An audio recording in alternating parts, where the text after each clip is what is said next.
Coucou les amis, j'espère que vous allez bien, je suis ravie de vous retrouver aujourd'hui pour une nouvelle présentation de l'un de mes jeux de ma cartothèque, donc de ma collection de tarots et d'oracles, et aujourd'hui je vous présente un nouveau tarot qui vient de rejoindre ma collection puisque je me le suis offert il y a quelques jours. C'est le tarot de l'éternel féminin Chemin de l'âme, donc de Carole Anne, je m'excuse si je dis mal votre nom, Eskenazi, et illustré par Marie-Gaëlle Aubry. Donc c'est un jeu édité aux éditions Erol et qui est au prix de 27,90 €. Voilà. Alors c'est un tarot, vous allez voir, très féminin. Alors c'est pas forcément le type de tarot que j'ai. D'ailleurs, je crois que ça doit être un des... non, j'ai aussi le Néo Tarot. D'ailleurs, le Néo Tarot, j'ai fait déjà la review, donc si vous voulez découvrir ce tarot-là, je vous invite à aller fouiller dans la playlist sur ma chaîne Ma Cartothèque. Vous retrouvez déjà une quarantaine de jeux que je vous ai présentés, dont tous mes tarots. Le Néo Tarot est aussi un jeu très féminin, malgré le fait qu'on retrouve des personnages androgynes ou masculins dedans, mais il est quand même basé sur le travail de notre côté féminin. Mais à part celui-là, les autres sont plutôt des jeux qui s'adressent à tout le monde. Et c'est vrai que celui-ci, même s'il s'adresse à tout le monde, c'est un jeu quand même qui s'adresse plus aux femmes. Alors voilà, c'est pas forcément le type de jeu que j'achète d'habitude, puisque voilà, moi ça me dérange pas d'avoir des archétypes masculins, féminins dedans, androgynes, qu'importe et tout. Bon, j'ai pas vraiment de...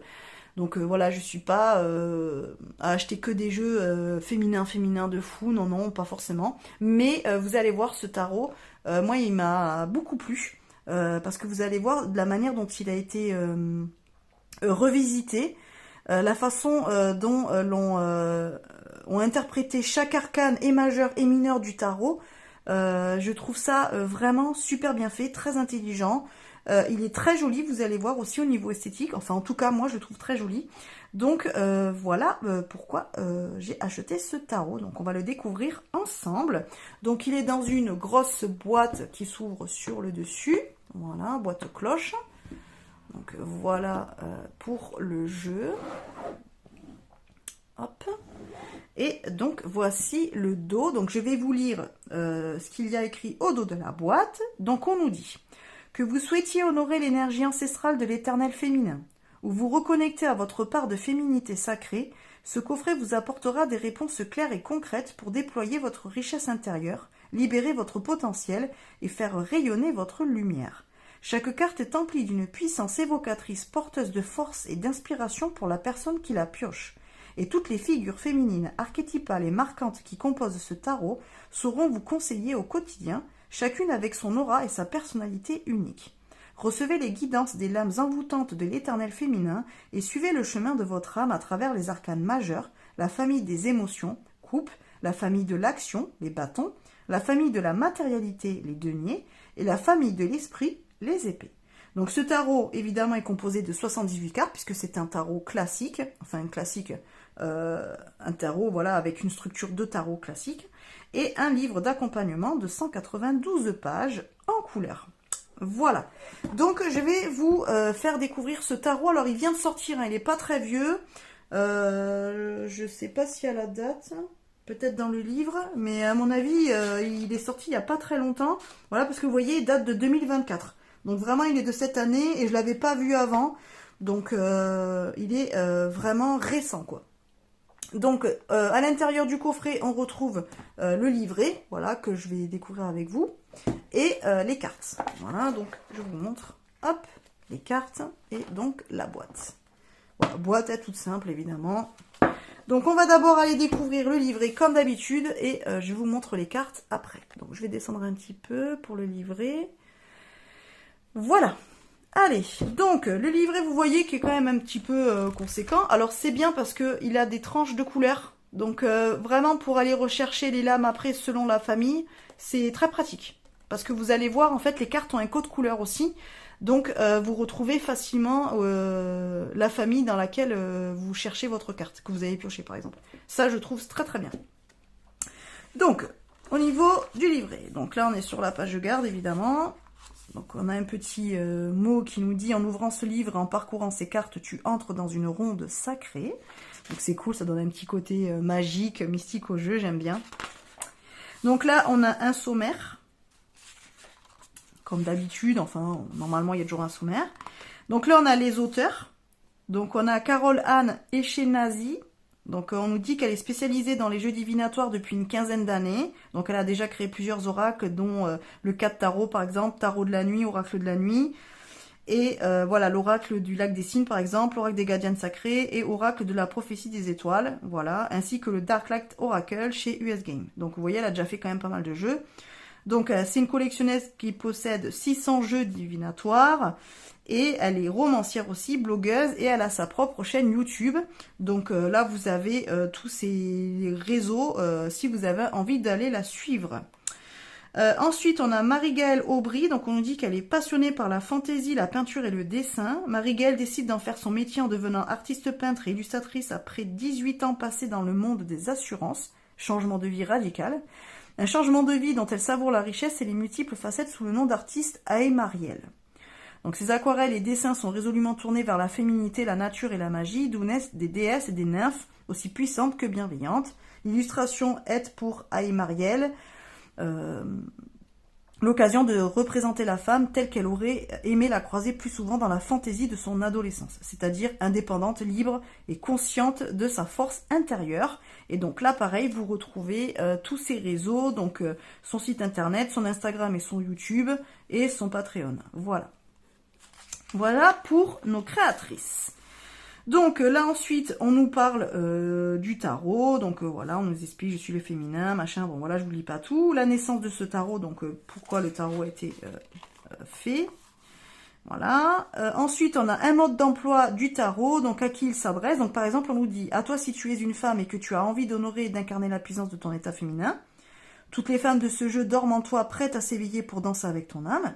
Mais si tu es un homme, que tu cherches à te connecter à ta part sacrée féminine ou que tu veuilles mieux comprendre la femme qui est à tes côtés, il t'apportera des réponses claires et inspirantes. Donc c'est plutôt cool parce que vous voyez quand même que c'est un jeu qui est ouvert dans le sens où, ok, certes il est très féminin et oui, prioritairement il s'adresse aux femmes, mais il n'empêche qu'un homme peut très bien utiliser ce tarot-là, soit pour mieux se comprendre et peut-être développer son côté yin, ou soit mieux comprendre les femmes de sa vie aussi, voilà, sa maman, sa fille, sa sœur, sa femme, n'importe, voilà. Et je trouve que c'est super bien en fait. C'est chouette de dire que le tarot est ouvert à tout le monde.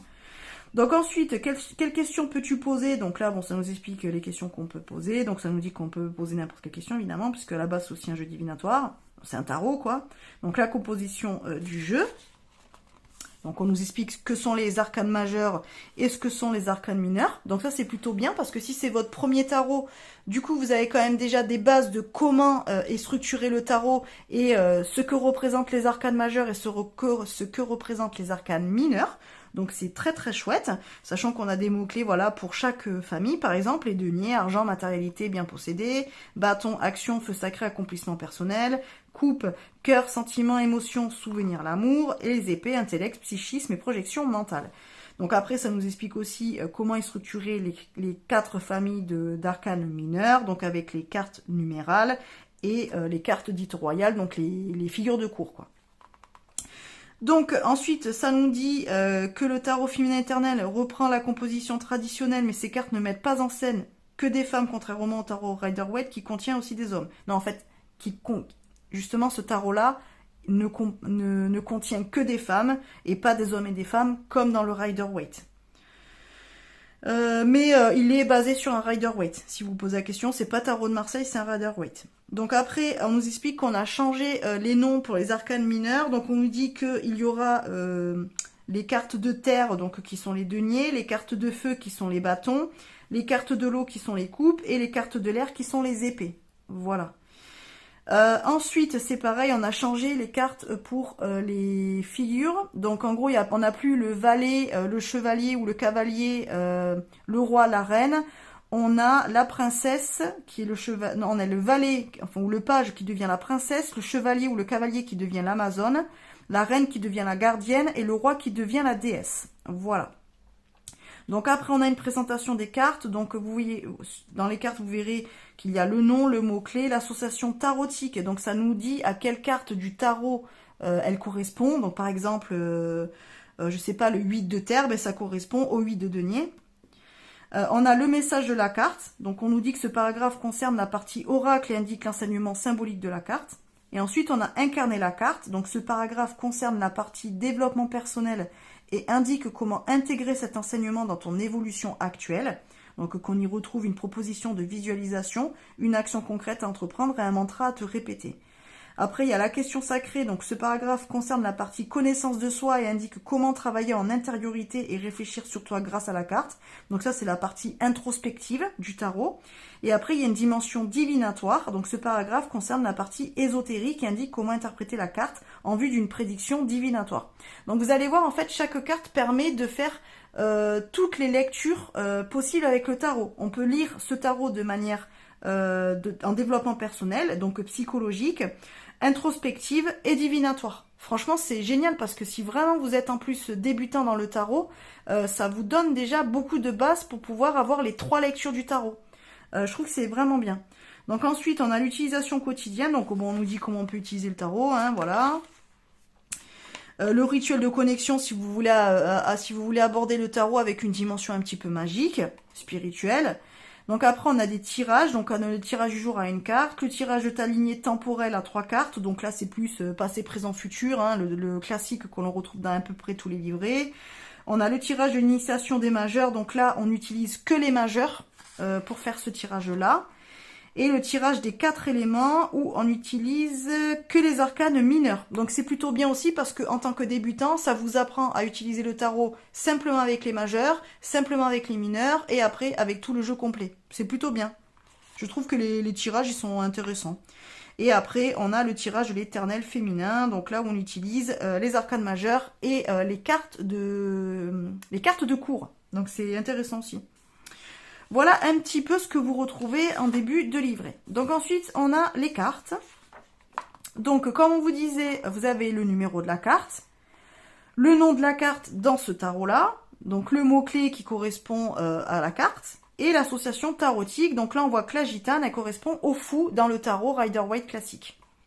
Donc ensuite, on a le message de la carte, donc avec incarner la gitane, après avec la visualisation, l'action, le mantra. La question sacrée, donc ça c'est si vous voulez faire de l'introspection ou faire du journaling par exemple. Et après la dimension divinatoire, si vous utilisez ce tarot-là à des buts de prédiction. Voilà. Et ça, donc on le retrouve pour toutes les cartes. Donc après là, on a les cartes de terre, donc les deniers, les cartes de feu qui sont les bâtons, les cartes d'eau qui sont les coupes, et ensuite, les cartes d'air qui sont les épées. Et pareil, ben, vous retrouvez le nom, le nom, le numéro, le nom de la carte, le mot-clé. Donc là, le 2 d'air, il correspond au 2 d'épée. Et pareil, le message de la carte, l'incarner la sorcière, question sacrée, dimension divinatoire. Le livret est très bien fait. Hein. Franchement, il donne de très bonnes bases déjà. Si vous découvrez le tarot avec ce jeu-là, vraiment, vous pouvez déjà faire beaucoup de choses.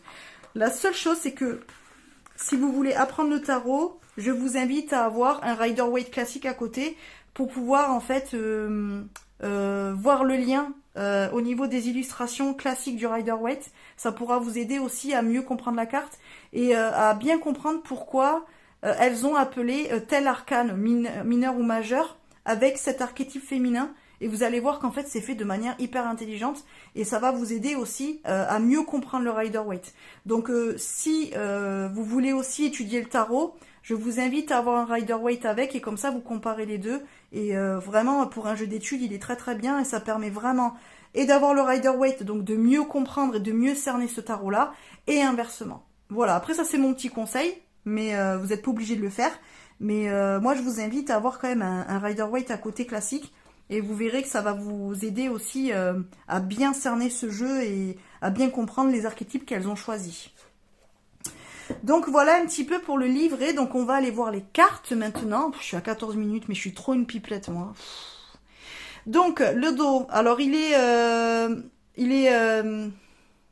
inversable. On va dire ça comme ça. Donc ça veut dire que si vous avez l'habitude ou si vous voulez lire les cartes inversées, vous le pouvez, parce que le dos le permet. Voilà. Personnellement, j'ai déjà dit dans d'autres vidéos où je présente mes tarots, j'ai plus tendance à lire les cartes qu'à l'endroit. Au début, j'ai essayé de faire endroit envers et puis franchement, ça me perdait trop. Et voilà, je suis plus dans la team cartes simplement à l'endroit, dans le sens où le tarot est tellement riche que vous avez autant des cartes positives que négatives que neutres. Franchement, déjà, avec les 78 cartes à l'endroit, vous avez largement de quoi faire. Se rajouter en plus 78 interprétations en vers, non. Enfin, moi perso, c'est pas ma manière de pratiquer, mais après, il n'y a aucun problème. Vous pouvez très bien l'inclure dans votre pratique si ça l'est. Vraiment, ça pose pas de souci. Et avec ce tarot-là, vous pouvez aussi le faire. Voilà. Si vous êtes débutant, que vous regardez cette vidéo, dans ce tarot-là, il n'y a pas justement de mots-clés pour la carte inversée. Donc en général, on prend le sens inverse, par exemple, ben là pour liberté, eh bien si vous avez le fou à l'envers, ben, c'est par exemple que vous avez l'impression de manquer de liberté, que vous vous sentez enfermé, ou voilà, vous voyez ce que je veux dire, vous prenez le sens inverse du mot-clé, quoi. Voilà. Allez, sur les côtés, nous avons des tranches dorées. Alors vous voyez, j'ai commencé à utiliser le jeu et ça commence déjà à sauter un petit peu le doré. Donc je pense que dans le temps, il ne tiendra pas. Bon, ben, comme la plupart du doré hein, sur les jeux, c'est très rare qu'ils tiennent longtemps. Mais bon, moi ça me dérange pas. Au moins ça veut dire que le jeu on l'utilise. Donc voilà. Mais si vous êtes assez... comment dire, exigeant de ce côté-là et que vous n'aimez pas que les jeux s'abîment quand vous les utilisez, eh bien sachez que là les tranches dorées forcément elles vont s'abîmer en utilisant le jeu. Donc voilà, vous allez vous retrouver avec des tranches qui seront moins jolies forcément. Faut le savoir. Ensuite au niveau des cartes, alors je pense que c'est du mass market classique. J'ai l'impression qu'elles sont un petit peu plus fines que certains jeux que j'ai, un poil. Mais franchement, pour le prix, je pense que c'est bien. Voilà, enfin moi en tout cas ça me va. Je suis pas...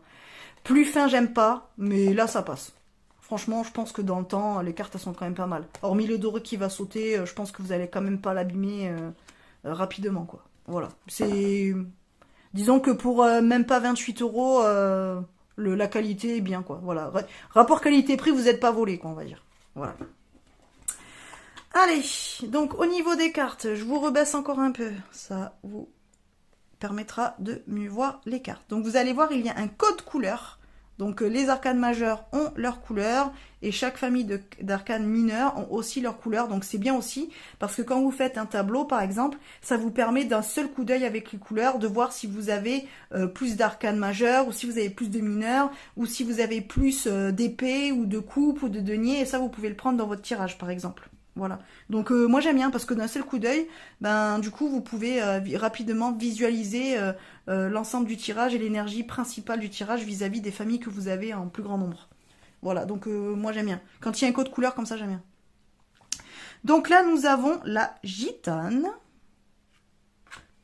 Donc après voilà, ils ont repris quand même des symbolismes et tout ça du Rider-Waite. Donc si vous connaissez déjà le Rider-Waite, vous allez quand même vite retrouver les cartes, même si les noms ont été changés. Hein. Donc là, la magicienne, bon, c'est le magicien, ils n'ont pas trop changé, donc ça va. La grande prêtresse, c'est pareil, donc c'est celle que l'on retrouve sur la boîte. Donc la grande prêtresse. Ensuite, on a la généreuse, donc qui est l'impératrice, mais bon, vous voyez, si vous connaissez le Rider-Waite, ou si vous avez déjà d'autres tarots type Rider-Waite, vous retrouvez les symbolismes classiques, donc rapidement, vous captez de quelle carte on parle, quoi. Et puis il y a le numéro, donc voilà, la généreuse, la pharaone, la druidesse, l'amoureuse, la volontaire. Alors là, j'aime bien parce qu'on retrouve un petit peu la carte comme dans Histoire de sorcière, où on a aussi... comme ça le chariot où on a une sorcière qui est sur sa moto là comme ça et je trouve qu'on retrouve un petit peu cette énergie donc c'est cool, j'aime bien. Donc la volontaire, la dompteuse évidemment, l'éclaireuse, la cartomancienne, la juge, la suspendue, la faucheuse elle me fait trop délirer. Franchement, elle est excellente. L'apaisante, Alors, on trouve aussi plusieurs cultures, hein. Je trouve que c'est bien parce que, voilà, on a plusieurs cultures qui sont représentées. Je trouve que c'est bien. L'enchaîné. Bon, après, si les cornus vous gênent, bon, ben forcément, il y en a quelques-uns là. La déchue. La fée. La fée, c'est pas forcément ma carte préférée. Elle est très jolie, mais bon, c'est pas forcément celle que je préfère. La femme lunaire, j'aime beaucoup. La femme solaire. L'ange messager. La merveilleuse. Donc là, on est dans la famille, donc la tribu de terre, donc comme ça appelé dans le livret. Donc ce sont les deniers. Donc l'as de terre, le 2 de terre, donc 3 de terre, la bâtisseuse, 4 de terre, l'avare, 5 de terre, la bannie, 6 de terre, la mère Noël, 7 de terre, la paysanne, 8 de terre, la danseuse, 9 de terre, la lady. Alors ça me fait penser un petit peu aux illustrations que l'on retrouve dans les Lenormand ou dans les Sibylles de salon. J'aime bien. Enfin, moi, après, j'aime bien ce type-là d'illustration. Après, bon, forcément, ça plaira peut-être pas à tout le monde. Le 10 de terre avec la matriarche. Princesse de terre, du coup, qui correspond au page. Avec la princesse de l'automne. Alors ça, c'est génial. Parce que, du coup, si vous avez envie d'utiliser ce jeu aussi en magie, en fait, ben, ça vous donne à quel élément sont rattachés chaque famille. Donc là, en fait, on voit que les deniers sont rattachés à la saison de l'automne. Donc ça permet aussi de pouvoir faire des datations, si vous voulez. Par exemple, ben, si on vous demande une datation, je ne sais pas, par exemple, on vous dit... Enfin, soit vous vous demandez, soit on vous pose la question, si vous tirez les cartes à quelqu'un, quand est-ce que je vais rencontrer... je ne sais pas, quelqu'un, voilà, il faire une nouvelle rencontre amoureuse, et bien selon la famille dans laquelle vous allez tomber, ben, vous pouvez dater. Si par exemple vous tombez sur une carte de denier, ben, vous saurez en fait que c'est relié à l'automne, donc il est possible que la rencontre ait lieu à l'automne prochain. Voilà, je trouve que c'est chouette parce que ça permet justement d'avoir des notions déjà de base que l'on ne trouve pas forcément dans tous les livrets de tarot et qui sont reliés aux éléments et tout, et moi j'aime bien. Donc vous voyez là, on a la princesse de l'automne, donc avec le page. Et ensuite, on a l'Amazone de terre, donc qui correspond à l'Amazone de l'Ouest. Donc là, c'est pareil, vous savez que les deniers représentent l'Ouest. Et donc, qui est le cavalier. Donc ensuite, on a la gardienne de terre et la déesse de terre. Voilà. Alors ensuite, là, on est sur l'as de feu, donc on est dans les bâtons. Donc avec la pèlerine, pardon. La visionnaire avec le 2 de feu. La créatrice, la châtelaine, la querelleuse, la championne, la sauvage, l'aviatrice, la guerrière, et donc là on a l'impératrice malheureuse. Donc avec la princesse de feu, on a la princesse de l'été. Donc là, on voit que les bâtons sont reliés à la saison estivale. Et au sud, avec l'Amazone de feu. Donc on a la gardienne de la joie pour la reine. Et la déesse des flammes vives pour le roi. Donc là maintenant, on est dans la tribu d'eau, donc qui correspond aux coupes. Donc avec l'aimante, la mariée, l'ami fidèle, l'odalisque, l'endeuillé, l'enfant, la rêveuse, la nomade, la marraine fée, la radieuse. Donc là, on est sur le page de coupe, donc on est sur la princesse du printemps. Donc vous reliez les coupes à la saison du printemps et à l'est avec le cavalier de bâton, le cavalier de coupe qui correspond à l'Amazone d'eau. Donc ensuite là, on a la gardienne de la compassion pour la reine de coupe et la déesse des marais pour le roi de coupe. Et enfin, donc on est sur les épées, donc avec la disciple du vent, la sorcière, la sirène, Donc forcément, les cartes sont un petit peu plus dans l'énergie des épées où ben, on voit là par exemple elle qui pleure un petit peu, là qui a l'air triste. La guérisseuse, la vampire, la navigatrice, la pirate, la captive, la banshee, la dame blanche. Donc là, on est sur le valet d'épée avec la princesse de l'hiver. Donc les épées représentent la saison hivernale. Donc l'Amazone, le cavalier d'épée, c'est l'Amazone du Nord. Donc on sait du coup que les épées correspondent au Nord. Donc après, on a la gardienne d'air, donc la gardienne du détachement pour la reine d'épée. Et la déesse de l'éther pour le roi d'épée. Voilà. Donc c'est un jeu hyper intéressant. Alors après c'est pareil, si éventuellement au début au tarot vous n'y connaissez rien, que c'est votre premier jeu, vous pouvez aussi très bien l'utiliser de manière intuitive, comme un oracle et pas forcément de suite apprendre le notion, enfin le prendre comme un tarot classique et voilà quoi. Mais vous pouvez voilà l'utiliser de deux façons, soit comme un oracle, comme ça vous vous détachez du côté tarot si vous en avez envie, même si vous connaissez le tarot, hein, vous pouvez très bien l'utiliser de cette façon-là, ou alors ben, l'utiliser vraiment comme un vrai tarot, et vous allez voir que finalement les noms qu'elles choisissent, quand après vous regardez à quoi ça correspond dans le Rider-Waite et tout avec le mot-clé, ben en fait c'est hyper logique ce qu'ils ont choisi, et ça, je pense que même ça permet après de pouvoir mieux connaître et de mieux cerner le tarot classique. Voilà, on va dire, voilà un Rider-Waite classique, ça va vous permettre d'avoir, de pouvoir mieux visualiser chaque essence et chaque énergie de chaque carte. Et je trouve ça génial parce qu'il est très bien fait. Et donc pour moi, ça va être surtout et un jeu d'études pour apprendre le tarot et pour aller plus profondément dans les archétypes de chaque carte, que ce soit les mineurs ou les majeurs ou les cartes de figure. Mais ça va me permettre aussi de pouvoir faire de l'introspection.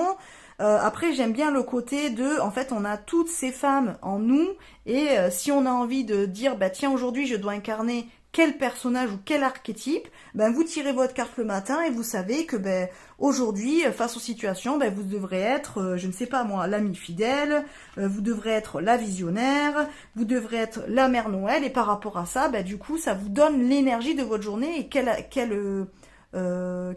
trait de caractère ou quel trait de personnalité vous devez mettre en avant pour telle ou telle situation ou pour votre journée. Franchement, il est très très bien fait. Je pense qu'il va être dans mes tarots préférés. Et en tout cas, c'est celui que je vais utiliser pour moi. Parce que le tarot, j'utilise pas trop dans les vidéos. J'aime pas trop. Parce que ben, pour moi, je ne le connais pas encore assez. Même si j'ai déjà beaucoup de notions. Mais voilà, pour moi, je préfère l'utiliser de manière plus personnelle. Là, je sais que c'est vraiment un tarot que je vais utiliser, que je vais étudier, que je vais approfondir. Et qui va aussi me permettre de mieux connaître le Rider-Waite, le tarot en lui-même en fait. Voilà, en tout cas, moi je vais l'utiliser de cette façon-là. Donc après, au niveau des cartes, elles se mélangent très bien. Donc vous voyez la taille, il est quand même grand. Voilà. Donc comme d'habitude, eh bien je vais battre les cartes par le dessus et non pas par le côté parce que ben, je suis trop courte, j'ai les mains trop petites. Donc ce n'est pas du tout, je suis pas du tout à l'aise pour les mélanger de cette façon-là. Donc ça sera comme ceci que je vais battre les cartes. En tout cas, elles se battent très bien. Si on a envie de faire l'éventail, regardez ça, ça glisse tout seul. Donc c'est génial. Parce que si vous êtes adepte de je fais l'éventail et je choisis ma carte, ben, ce jeu-là, il s'y prête très bien. C'est pas forcément ce que je fais moi dans ma pratique. J'aime bien plutôt faire sauter les cartes. Mais j'aime bien quand les jeux, on peut faire vraiment l'éventail. Parce qu'il y en a certains, les cartes accrochent un peu. Et quand vous voulez faire l'éventail, on est là, oh, ça accroche, c'est pas super cool. Mais là, franchement, celui-là, il glisse super bien. Après, ce qui fait des traces de doigts, pas autant que le jeu que je vous ai présenté la semaine dernière. Qui était la destinée des flammes jumelles, qui marquait beaucoup plus. Donc ça c'est plutôt cool parce que voilà, je vous le dis à chaque fois que j'ai un jeu où ça marque énorme quand tu l'utilises, j'ai les traces de doigts que ça m'énerve. Là il n'y a pas tant, donc je pense qu'il est moins brillant et tout, donc vraiment il est cool. En tout cas j'ai pas vraiment de points négatifs pour ce jeu, si ce n'est ben, juste les tranches dorées qui vont s'abîmer quoi. Voilà, les tranches dorées à la limite elles auraient été blanches, ça aurait été cool aussi quoi, ça m'aurait pas dérangé. Voilà, mais hormis ça, ben franchement, il est bien. Alors oui, c'est sûr que d'avoir changé les noms, ça peut perturber. Donc après, bah, si vous connaissez rien au tarot, j'ai envie de dire, bah, au moins vous partez sur des bases et puis bah, à la limite vous l'utilisez et puis après de toute façon le livret est très bien fait, donc franchement vous pouvez y aller les yeux fermés parce que ça correspond exactement aux vraies définitions du tarot et tout. Donc franchement vous allez pouvoir vous faire une bonne base au niveau tarot. Donc après voilà, mais c'est sûr que si vous débutez et que vous avez commencé à apprendre et que vous, ben là vous sortez juste d'un tarot classique avec 10 de denier, 2 de bâton et tout, bon ben c'est sûr que si vous n'avez pas encore les notions de l'air, ça correspond aux épées, la terre ça correspond aux deniers et tout ça, bon ben c'est sûr que vous allez avoir du mal à vous adapter au jeu, ça va vous demander un effort d'adaptation et de reliance en fait avec les cartes du Rider-Waite. C'est pour ça que je vous disais plus tôt dans la vidéo, bah éventuellement si vous êtes vraiment dans le début d'apprentissage et que vous voulez utiliser ce jeu là pour vraiment apprendre le tarot, ayez un Rider-Waite à côté, comme ça vous allez faire le lien. Et franchement avec les noms qu'elles ont choisis pour chaque carte, vraiment je pense que, enfin en tout cas pour moi, je trouve que quand après je regarde la carte du Rider-Waite qui correspond, bah en fait je trouve que c'est carrément plus logique. Et en fait, je retiens plus l'archétype de chaque carte. Donc au final, ça m'apprend à mieux connaître le tarot, même dans sa version classique de Rider-Waite. Donc franchement, je pense que c'est un très très bon jeu. Il gagne à être connu. J'espère franchement que les gens l'utiliseront et que c'est un jeu qui fera sa place. Parce que franchement, dans les tarots que j'ai, j'en ai quand même pas mal. J'en ai quelques-uns déjà. Et sincèrement, je trouve que c'est pour moi le plus lisible et le plus clair en fait et le mieux fait, le plus accessible en fait, on va dire presque. Voilà. Mais après, c'est mon avis, hein. C'est peut-être parce qu'à moi, il me parle beaucoup, et à vous, il vous parlera pas du tout, hein. Et après, c'est pas parce que ce n'est pas parce que ce sont que des archétypes féminins, loin de là, hein. Elles auraient très bien pu mettre des archétypes masculins, ça aurait été la même chose. Donc j'aime bien ce côté-là parce que en tant que femme, forcément, ça me parle plus. Moi, me dire que je peux être un jour la châtelaine et puis un jour la rêveuse, forcément, ça me parle plus que si c'était le voleur, le méchant et le mécano, quoi. Vous voyez ce que je veux dire? Forcément. Mais il n'empêche que ça aurait pu me parler aussi. Voilà. Donc c'est pas parce que c'est un jeu typiquement féminin que ça me plaît plus. C'est simplement parce que je trouve que elles ont... je pense que les personnes, enfin les deux créatrices qui ont créé ce tarot-là, connaissent le tarot. Elles ne l'ont pas fait comme ça à l'arrache. Elles connaissent très bien leur sujet. Et elles ont capté vraiment, pour moi, l'essence de chaque carte. En tout cas, les archétypes qu'elles ont choisis, elles correspondent à mes archétypes à moi. Ça veut dire que vraiment, ce qu'elles ont choisi comme archétype, c'est vraiment ma façon de voir à chaque carte du tarot. Et du coup, c'est pour ça que ça me parle. C'est pour ça qu'après, peut-être vous, ça ne vous parlera pas. D'ailleurs, par exemple, si vous avez ce jeu ou si vous l'avez vu, si vous l'avez eu entre les mains, n'hésitez pas à me dire en commentaire ce que vous en pensez. Si vous, il vous plaît, s'il vous parle ou alors pas du tout. Éventuellement, si vous êtes un homme, que vous tombez sur cette vidéo, que vous la regardez, dites-moi comment vous l'utiliseriez en tant qu'homme. Parce que c'est intéressant aussi. J'aimerais bien savoir comment vous, avec votre regard masculin, comment vous voyez les cartes et comment vous les interprétez, si elles vous parlent ou pas. Ou si vraiment c'est compliqué pour vous de rentrer dans le jeu parce que justement c'est trop féminin. Ça m'intéresse franchement, donc n'hésitez pas à me mettre en commentaire tout ça, je serai ravie de vous lire et puis de vous répondre. Si vous avez des questions, c'est pareil, n'hésitez pas à me poser des questions. Alors vous pouvez me les poser en commentaire, vous pouvez très bien me suivre aussi sur Instagram et sur Facebook et venir me poser des questions sur mes réseaux, il n'y a pas de problème, donc soit en messagerie privée, soit voilà, vous me mettez un commentaire, n'importe, je m'en fiche. Mais en tout cas, voilà, n'hésitez pas à me poser des questions, je serai ravie de vous répondre. Voilà. Et puis comme d'habitude, si vous avez vu cette vidéo en entier, qu'elle vous a plu, n'hésitez pas à liker, à partager, parce que peut-être qu'elle pourra intéresser quelqu'un, peut-être que vous avez entendu quelqu'un de votre entourage qui était intéressé par ce jeu-là et peut-être qu'il sera content ou contente de le découvrir. Et puis abonnez-vous à la chaîne si ce n'est pas déjà fait. Je vous invite aussi à aller fouiller un petit peu dans mes playlists. Donc moi je vous présente depuis quelques semaines déjà tous mes tarots et mes oracles de ma collection. Les tarots, je vous les ai déjà tous présentés. Donc là je crois que je suis à la 41e présentation de jeux. Donc n'hésitez pas à aller fouiller et voir les autres jeux que je vous propose. Et voilà, et puis éventuellement me dire si vous les avez aussi ou pas. Voilà, j'en ai encore plein à vous présenter. Je suis même pas à la moitié de mes jeux. Donc j'en ai encore pas mal à vous faire découvrir. Allez, sur ce, je vous laisse, j'arrête de blablater, je vais aller boire un coup parce que j'ai trop soif. Je vous fais plein de bisous et je vous dis à bientôt.